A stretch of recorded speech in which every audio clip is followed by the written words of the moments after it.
doing something pretty challenging today. So what we got is possible rains, cloudy skies, kind of chilly. At first I was dreading the chilly, but I kind of like it now because I can wear sweatshirts and pants and stuff. So the challenge is I'm changing things up, doing something different.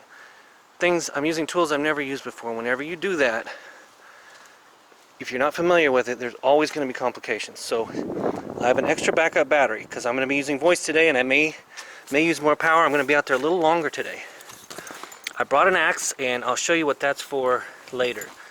I'm using that inverted V, so I have extra cabling, and I brought my toolbox in case I need some adapters.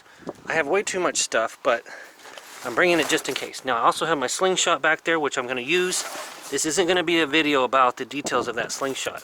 I'm just going to try and use it and see if it works. I'll do a detailed video later. And in here, of course, I've got throw bag, radio, KX2, and the usual stuff that I have been bringing on my videos. Last video, I said I was going to put an antenna on my house, and I was going to do parks on the air. I decided to do parks on the air today, Saturday, because I didn't feel like getting on my house at the moment.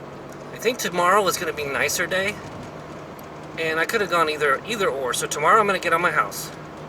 What I'm doing right now, I realized that my hammer drill didn't have the right bit size for the pin that I want to put in my chimney that's going to hold my house antenna doublet. Okay, so I'm going to have to go to Home Depot and get a drill bit to fit my hammer drill, my DeWalt hammer drill, so I can you don't have to have a hammer drill, but boy, that thing is awesome. It just goes, just within seconds. The reason I have that hammer drill, which most people, wouldn't go out and buy it, is because I did my pool fencing myself, and I had to drill a whole bunch of holes to get that fencing down into the concrete around the pool. That's why I have a hammer drill. The thing is awesome. Don't use it very much, but this is a good case for it. So, obviously, coffee is in our future. Let's go get coffee. Drill bit. I hate spending more money, but I need that bit. So for that home doublet, I was going to put this pin, this masonry pin, I guess that's what it is, into my chimney so I'd have something to hook onto. And I didn't have, my hammer drill takes this special kind of bit end. I don't know what it's called. But my hammer drill had to have that, so I had to buy this. So this is for, I'm going to make an ugly ballon. I wish it was a bigger round actually, but that's the biggest I could find. Kind of expensive too at $10 for a piece of plastic. But going to make that ugly ballon, which is basically like a choke, I guess. I'm worried that my coax is not flexible enough to go around that. You don't want to damage your coax. Got quite a drive to get to this Babbler State Park, where I'm going to try to do parks on the air. And all that really means, oh man, I have to be careful. I'm driving here. Parks on the air, it looks like the website's still being put up, and it's still in its infancy. They don't even have like registrations or anything. It seems like all you have to do is be on a park, be on pretty much any park that's on their list. I guess state parks work. I don't know, I don't think just any park would work. I don't think a little neighborhood park would work. But you have to be on premises, you have to make 10 contacts, they have to be confirmed somehow, you have to send them in. I guess there's like a regional checker or something. So, I don't care that much about the paperwork. I don't care if I register or, I'm going to register, but I don't care that much. If I don't get 10 contacts today, that's okay. I'm just curious to get up in the air, and like I said before, I'm doing a lot of challenging things today. By challenging, I mean I haven't done them before. So whenever you haven't done something before, it's always kind of kludgy. You get things wrong, you don't quite do it right, you got to go and change it, and you have to get it up higher. I'm doing the inverted V thing. My concern is that when I bring up the apex, I don't have enough coax. I don't have enough coax to get all the way to the top. So, I mean, as high as I want to be. So I'm going to have to lower it down more so than I want to. Second of all, you have to stake out the legs, and I haven't done that yet. I'm gonna make my own stakes out of sticks or something like that. So we're on our way. I'm also gonna be using that boomerang. Boomerang, why do I keep saying that? Slingshot, it's a slingshot, slingshot. I'm trying to do too much stuff right now. Okay, something interesting. I watched K9 ARV's video last night, and he was using the same antenna that I got, named after him. He's a good guy, I like his videos. And he said someone accused him of being repetitive or redundant. And, you know, we're all in danger of that. We make our YouTube videos, and with my ham radio theme, you do kind of get in a rut. You know, you start making the same video over and over, and that's actually a good point. I don't want to be redundant. At the very least, I'm going to change scenery. I'm going to go somewhere else, somewhere different each time. Or I'm going to change technology and try something different. Okay. That being said, I actually really wish I had more time to put into these videos, because the quality, like right now, I could do a lot better job, but I've got so much going on in such limited time. I know I complain about that, I'm holding the camera in my hand right now. Well, it should be mounted somewhere, right? I'm holding it in my hand, and it's a little shaky. It could be better, but it's better to make the video than not make the video, so here I am.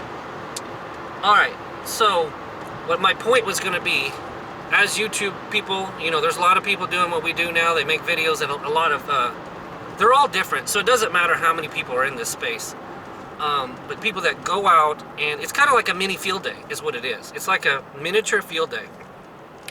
And we go out and we set up, and we try to make contacts, and we get better at it, and we figure out things that are wrong, and we kind of challenge ourselves.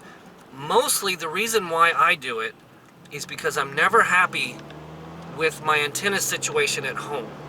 I feel like if you go out and you get really high, you get on a, I mean high on a mountain, don't get really high.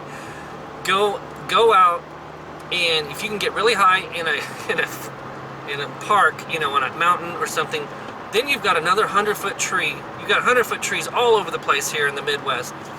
You can really get an amazing antenna, an amazing signal at very low noise, because there's not a lot of electricity and lights and stuff around, and electronics. I love that idea. I love the idea, and you get a little freedom too. You get this giant yard. Even if it's temporary, you get to have a huge yard to play with, right? And at home, what do you have? Everywhere, almost everywhere now has restrictions on your antenna. The nosy neighbors, the nasty neighbors, people are such jerks.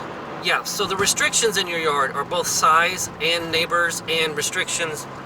I had, way back, I was in a condo complex, you know, and it was kind of like a house, but it's a condo. And you shared the house kind of with other people in the Chicago area. And I actually had a satellite dish on top of the house, and I knew you weren't supposed to do that, but I did it anyway. And sure enough, I got a fine and a letter, and I literally had to climb on top of that condo complex on the day of my wedding, which my wife still is angry about. But I had to climb up there and take it down, otherwise they would keep fining me or something. So I took it down. It was a satellite dish for TV, a dish network thing. Not a big deal, but I mean, they will find you.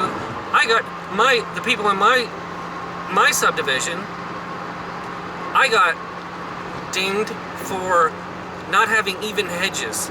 And my hedges were there was only one that was had a few shoots going too high.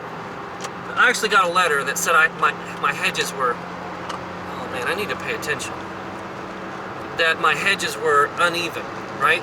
Get this, my neighbor on one side they mowed their lawn probably 3 times last summer.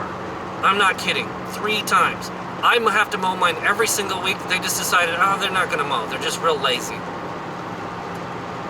Anyway, but I get the letter, right? And they get a letter and they don't care. But, well, they can't put a lien on your house or something. Anyway, back to my story, that I like going out because I get more freedom. The problem is you've got park rangers and you got nosy neighbors coming by and telling you, oh, what's that? What are you doing? You can't do that, you know. Even though you're not harming anything and there's no crime, they still come by. Alright, so I'm going to the park. I think I think what I'm going to get out of that slingshot is, instead of having to throw it 4 or 5 times, every time you throw a throw line, you have to pull it all the way through again and re-wrap it, because you can't pull it back, because the beanbag will get caught. The way I throw the beanbag in the tree, like the arborist, you know, you can't pull it backwards. You have to pull it all the way through again, because it has to have nothing on the rope, otherwise it will get caught and you won't get it back. In Missouri, you see a lot of this. You see these like really flat plains where they farm, and all of a sudden a bunch of hills. And you see this a lot, and what I think it is the rivers have moved around a lot over time, or flooded, and these become what they call floodplain. And that's why they farm here usually, don't build a lot. But I think what they've done is they built a bunch of dikes, and they're very controversial because a lot of people don't believe that dikes can... Hey, check out that frog. It's pretty cool. They don't believe that the dikes can hold, you know, eventually they'll fail. I saw a billboard that said something like, there's only 2 kinds of dikes. Ones that exist and or there's only one kind of dike. One that hasn't failed and one that's about to fail. Something like that. Check out that house up there, man. I would love to live out here in these hills and, you know, set up my ham radio stuff. Have all this property and land like that, some house like that, you know, no neighbors around you to hassle you just because they see a wire in the air and they flip out. It's like, calm down, people. It's an antenna. For the most part, antennas are interesting. Why do people want to make everyone else conform, right?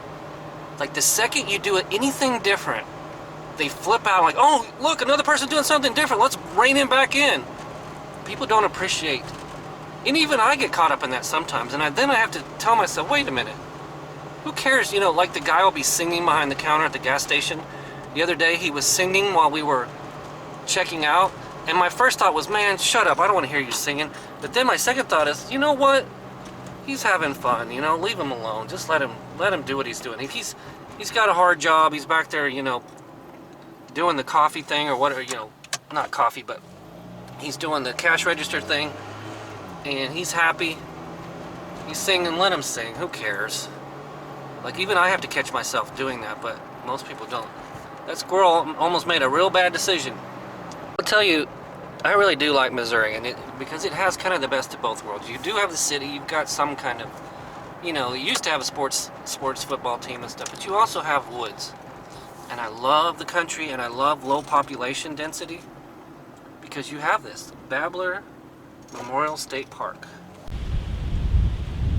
Okay, this big gnarly tree, I think I'm going to try to put it somewhere up in there. By throwing it myself, I don't think I can get it that high.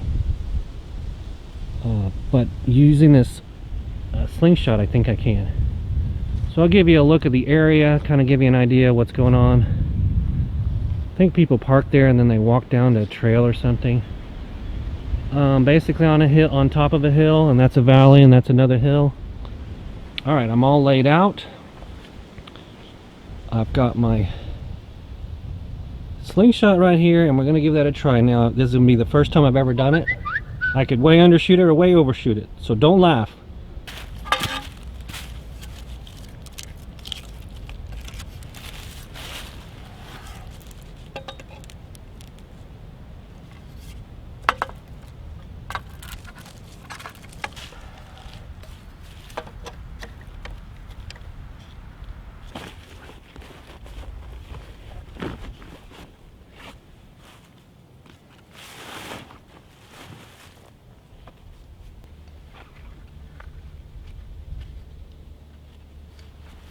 I'm going to try a short throw first, just to kind of get my feeling.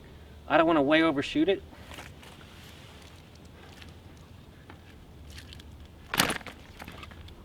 That's good. That's going to be good. That was a very short throw. This is not good. Come on, man. This weight is a little too heavy. It's 12 ounces and it should be about 8. So it's going to take a lot of power to power it up, but that's okay. Let's try it again with more power.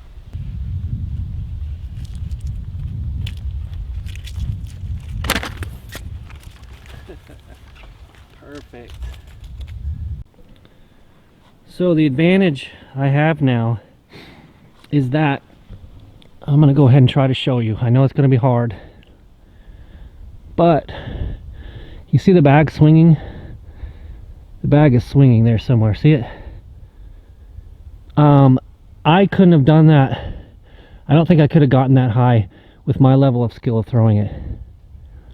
So I'm pretty high and I'm like really close to my bench. I just decided to go into this tree here instead of the one I first showed you because it's closer to the bench.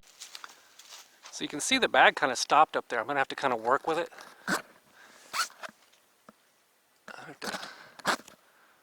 Check that out.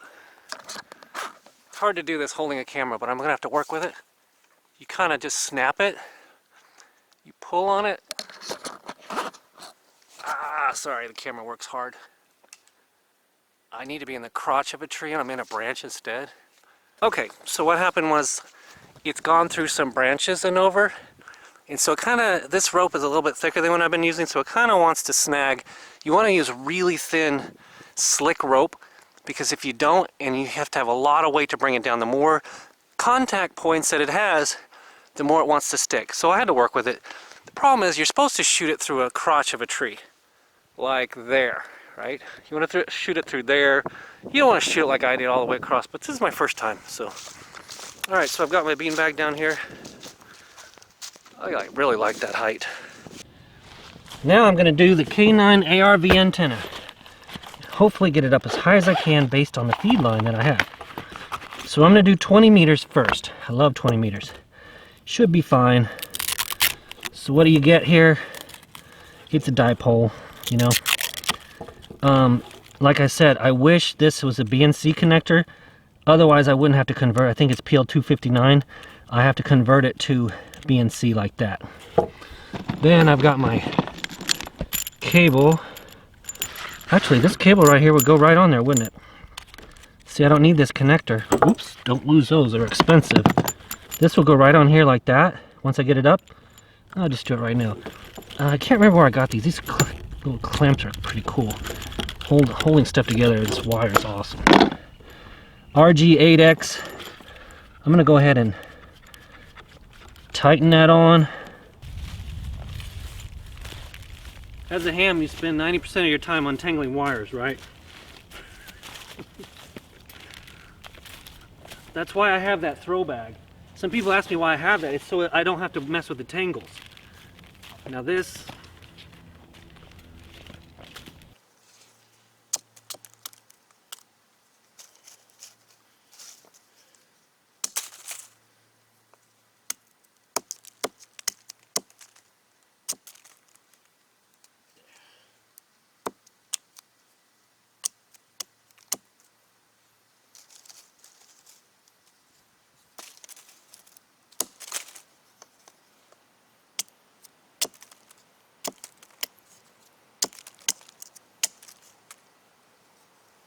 didn't take very long.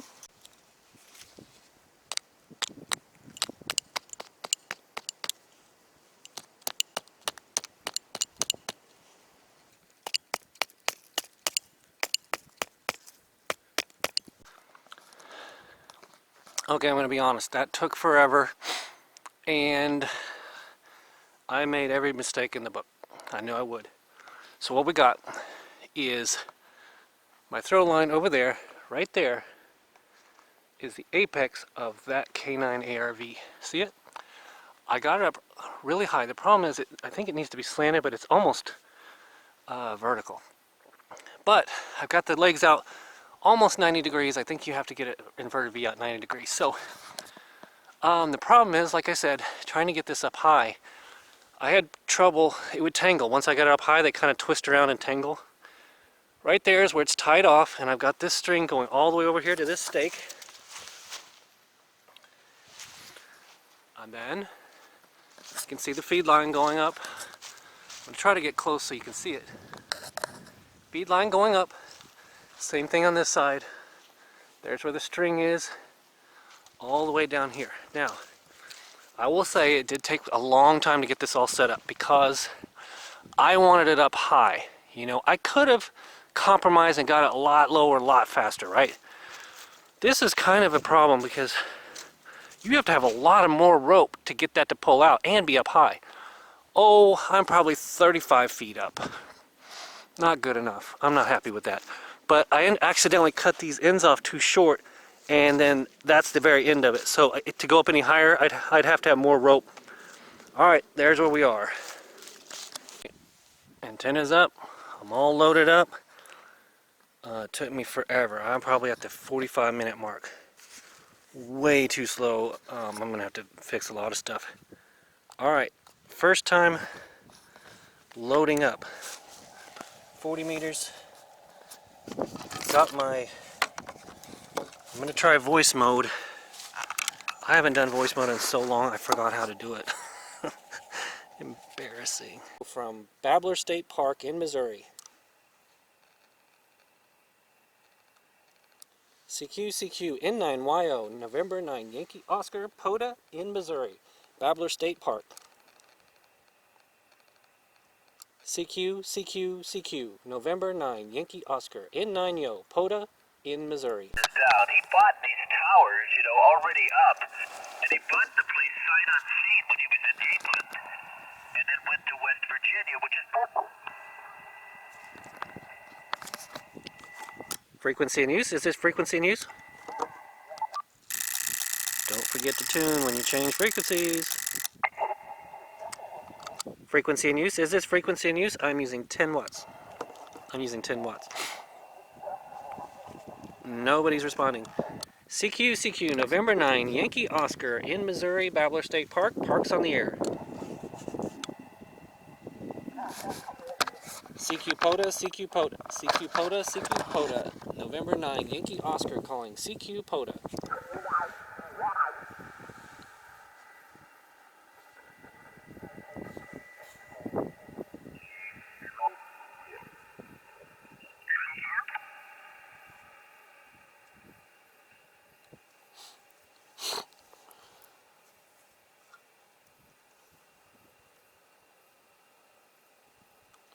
Frequency in use? Is this frequency in use?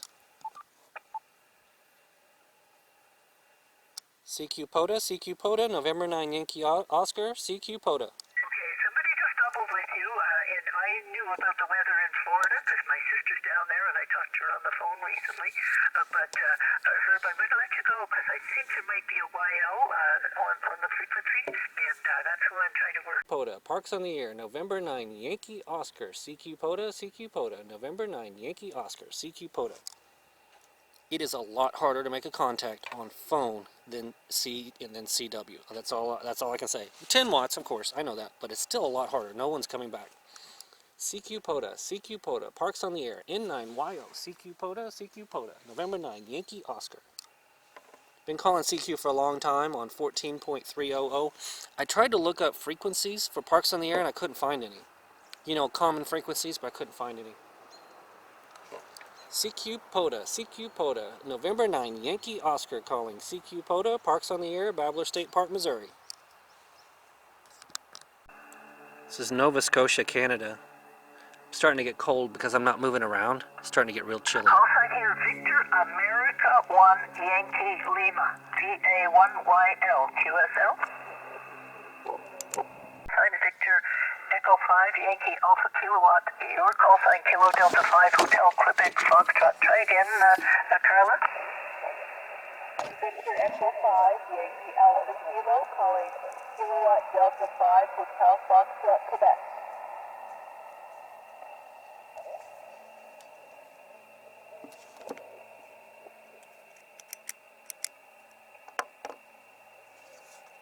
Oh, that's too bad, Charlotte. Carla's obviously copying you, and I know she'd like to work you. Carla, if... Hey, I've determined I got no one respond to me. Nobody whatsoever. Called CQ. I've tried to answer people on voice. I have a very difficult time using this radio. 10 watts is just, I don't think it's enough. Tuning up great. I'm going to go down to CW. I'm really more familiar with that, strangely enough. Let's see. 14068, my favorite frequency. Let's make a contact. I'll call POTA too on this. Let's see what happens.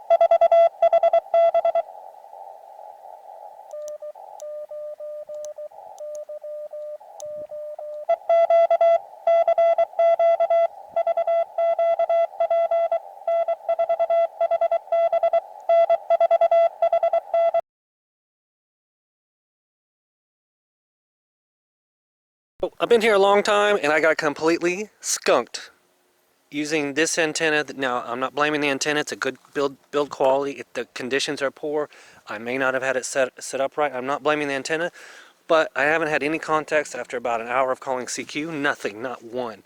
So I'm gonna go back just to see and put my Packtenna up, and I'm gonna get it up high. I'm gonna use the same throw line, and I got it all set up. I'm gonna pull it up right now, and if I start making contacts on this, I don't know. Let's see what happens.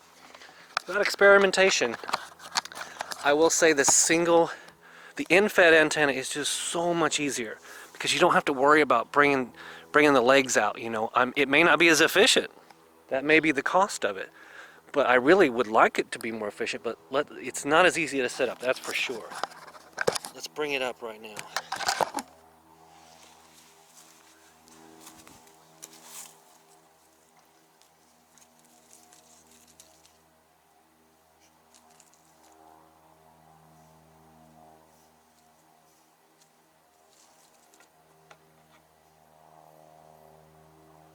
Guys, I'm not knocking this antenna.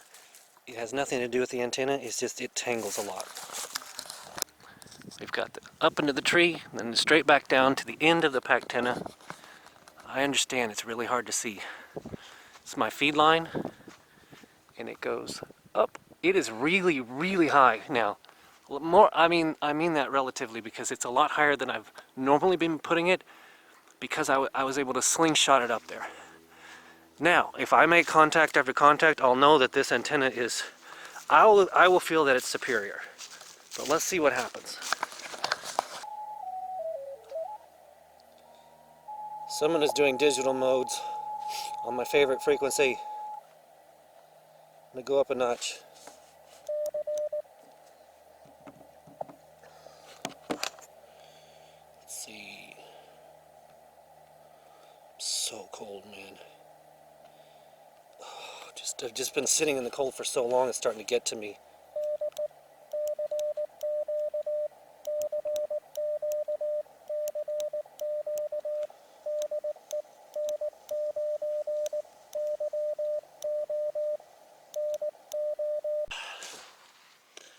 I was about to do this thing and this car just pulls over there and is like watching me.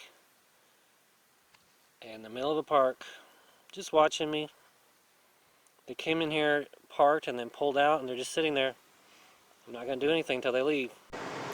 So I'm still trying to salvage this day and get at least one contact. The bands, all the bands, 20 meters or something, said poor. That's as worst they could get on my little phone app. I'm trying to, right now I'm sitting in my car because I got so cold, my hands kind of like, it wasn't fun. You know, if you're too cold, it's not fun anymore. So I'm trying to heat up and salvage this day, but I can't believe I have not made a contact. I spent a lot of time getting that antenna up and set, but still, usually when I call CQ on with CW, I make a contact. I'm just surprised at how hard it's been to make a contact today. But I'm trying to heat up my hands right now. It's not that cold, but if you just sit out there for a long time, it just starts to get to you, you know, especially if you're not moving. 3:16 p.m. All right, I got one more shot at it. I might play a little bit with that slingshot. You see my antenna? It's still up. I got all my stuff out there, but I'm gonna go back and see if I can make a contact, man. Can't believe it's this hard.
I made a contact. K1 PUG, K1 Pug. Now, that call sign sounds familiar. I'm going to get my time off. My time off is 3:25. Sorry about this. That call sign sounds familiar. I am chilled to the bone. I hate to keep complaining like that, but I am like chilled, and I'm not having fun because everything I do is just kind of painful. So I'm gonna go home. I got one contact, and it was with the Packtenna. I didn't get any contacts at all with the other. I'm not blaming the antenna. Here's what I think. All right, the K9 ARV. The inverted V, I think, is superior to an in-fed antenna. I do. I think an inverted V is balanced, and the downsides with it are it's kind of a monoband. You know, you're stuck on 20 meters. I was stuck on 20 meters, but with a in-fed like this, I can go 40 meters and just hit tune and just go up 30, 20, just hit tune and you're done. In the field, getting one wire up is way easier than to get the wire up and then a feed line back and then two legs of an antenna. It takes a lot longer, and they would get tangled too. There was a lot more tangles when you have that many wires. I'm not hating on the K9 ARV. It's a great antenna, I'm sure it is. But what I was thinking was, if you're going to use that antenna, it took me like 3 or 4 times longer to set that up. I would use that antenna if I was camping overnight or a couple days. I would take the time to set that up. If I'm just doing a real quick thing like this and getting it out, then I would want the single wire, you know, the one support. It's really cool to be out here alone and have all this freedom. I'm so cold. I want to take that slingshot and shoot it a few more times in the tree for fun, just while I'm out here, and maybe I'll do that. I'm so freaking cold. I'm chilled to the bone, you know. I'm like, ugh. Just been sitting out here too long. My coffee's cold. It was a lot of fun. It was frustrating though to only make one contact. At least I made one contact. Come on, that's cool. And by God, I can't make a single upper sideband contact with that KX2. That is really, really tough. All right, here we are. I'm gonna play around now.